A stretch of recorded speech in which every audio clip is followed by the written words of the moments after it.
In this edition of my kind of tech videos, as part of my channel, I'm going to do some introductory things and some modifications that you may have not thought about doing or you just didn't want to try yourself. There's some really cool things you can do with some relatively old appliances in today's world anyways. I mean, everything changes out so quick. I'm going to show you the basic filter change on the Dyson DC14, which will be the basic same filters on the DC07. Some of the later models, the DC14 Animal, same exact motor and everything. And then I'm going to show you how to upgrade your HEPA filter to a washable HEPA filter. That way you do not have to keep buying the replaceable. It is a lifetime HEPA filter, quote unquote. Basically, they expect the motor to fail before the HEPA filter stops working. I'd rather not get to that. A clogged HEPA filter can generate extra heat and yada yada yada. But let's get to it, and I'll kind of run you through what you can do and where you can get this part. So the basic filter clean, you pop this off, and then you're going to pull open the top. The DC33, this canister is now located on the side. It's a little bit different. It's got a blue kind of rubberized outside filter and a hole in the middle. The older DC14, DC07 has this filter. You wash this thoroughly, get it as clean as you can. If you have a smelling problem with this specific filter, you can boil it. I will do a video on that later and kind of give you a rundown on how to do that. Boiling the filter opens the pores and allows more out. If you're a smoker, it's generally a big problem is the smoke capture in the filters where it really does smell. I bought used DC14 and I had to go and boil this filter, boil this filter, and boil the HEPA filter to get it working. Otherwise I'd have to replace all of them and add a cost of about $100 if you buy it from factory. So you get these washed out, you set them out in the sun, they dry out.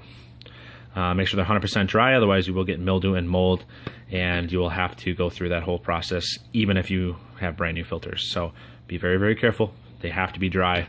Do not heat them. You can blow dry them. That's not that big of a deal. And then it's always good to inspect your filters, make sure this is not crinkled or cut or cracked in any way. The seal, that is. All right, you put that back together, and then a lot of people don't know that there is a HEPA filter in here in the first place, and that it can clog. HEPA filters do clog. Lifetime filters, it's a theory. It's more of a, hey, it's supposed to last for the lifetime, but it will reduce performance. So it may last the entire lifetime, but it'll reduce performance. So on this particular one, this filter it's dirty, it's discolored, but it is a good filter. If it's black or if you have lots of hair in it, that means it's filtering so much media that it's probably slowing down performance and being a problem. So you can boil these. It's not recommended. It will loosen this whole foam ring. You'll have to put that back on or order another one. I personally just ended up doing a few spots of glue, and then I still have my foam. It's a decent filter. It's a really good HEPA filter. I have had no issues with dust coming out of this, and the particulate matter is really small. Now, if you want to do that, this is for my other DC14 I just worked on. You're probably wondering, what the heck is this? This is a washable HEPA filter, and this is a Dyson brand washable HEPA filter. And part of me wonders why they didn't do that in the first place. Well, Dyson engineers have kind of changed up their methods, and they're trying to go filter free. So the next best thing to filter free for their current models is a washable HEPA filter. This is a DC33 washable HEPA filter.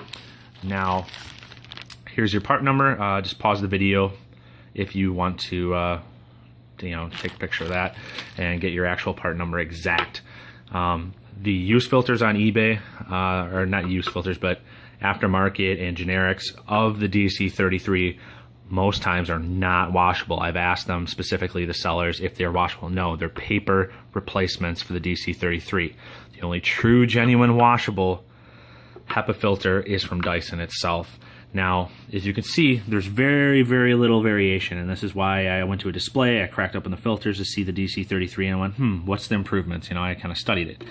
The foam that helps it secure it to the motor base is thicker. It raises this particular HEPA filter, the original, up, and this one has a ridge in which if you're moving it around a lot, it's the ridge is holding it in there too. So it's got two ways of holding it pressurized, or not pressurized, but a lot of pressure on it to the base. The DC33 filter doesn't have that ridge, so it's going to fit really tight, and I'll show you that in a second. And it has the foam built in to the actual canister itself. It's reinforced with a fine plastic mesh here, which you could probably see right here. And then the HEPA actual is behind it. It also has a kind of reinforcement ring to hold the filter in place and more stable. If you notice this one, the HEPA filter has sagged in. They kind of reduce that by putting this in. So this is a much better designed filter. So if you're going to replace it, why not do this? Let's install it. So the only obstacle you're probably going to run into with installing it, you take out your old one, boom, that's it, done. The issue is going to be this. Remember that ridge I mentioned that is in the original filter? Well, it's kind of pushing back. It will fit. You just have to kind of make sure you get the side clamps and everything at the same time. Let me do that since I'm holding the camera. I'll do it and come back. All right, so I basically had to put my hand down it here, stabilize it, and pound with both hands, to one holding and one pounding, and it clicks in. Now, if you really want to get technical, you could sand off that ridge. I just prefer not to modify anything if I don't have to. I really didn't have to. And as you can see, plenty of space for the airflow. It's a great replacement. And then when you need to do your filter changes, I'd say based on your usage, once a year, you could pull this one out and clean it. The old HEPA filter, you couldn't, and you would incrementally lose more and more power based on the clogging of the HEPA filter exhaust of the motor. Hopefully this has helped you out. The DC33 is basically the same motor base, so it makes sense that this would actually work. Hopefully, if you're in the need for a HEPA filter, you can go and just pick that up. And I will be doing a few more modifications and hopefully the tear down of this whole machine and a full funnel cleaning and internalized breakdown that I haven't seen really that much on YouTube. Stay tuned. I also will do this Dyson against a rainbow vacuum, and I will do some head-to-head tests as well as a combination tag team test where this will be a first pass and then rainbow will be second. This will be a series of tech videos for different things and modifications to save you guys a little bit of money. Hopefully you enjoyed it, and if you like, subscribe. If you have any questions, comments, concerns, feel free to write me in the comments, and I will. In this edition of my kind of tech videos, as part of my channel, I'm going to do some introductory things and some modifications that you may have not thought about doing or you just didn't want to try yourself. There's some really cool things you can do with some relatively old appliances in today's world anyways. I mean, everything changes out so quick. I'm going to show you the basic filter change on the Dyson DC14, which will be the basic same filters on the DC07. Some of the later models, the DC14 Animal, same exact motor and everything. And then I'm going to show you how to upgrade your HEPA filter to a washable HEPA filter. That way you do not have to keep buying the replaceable. It is a lifetime HEPA filter.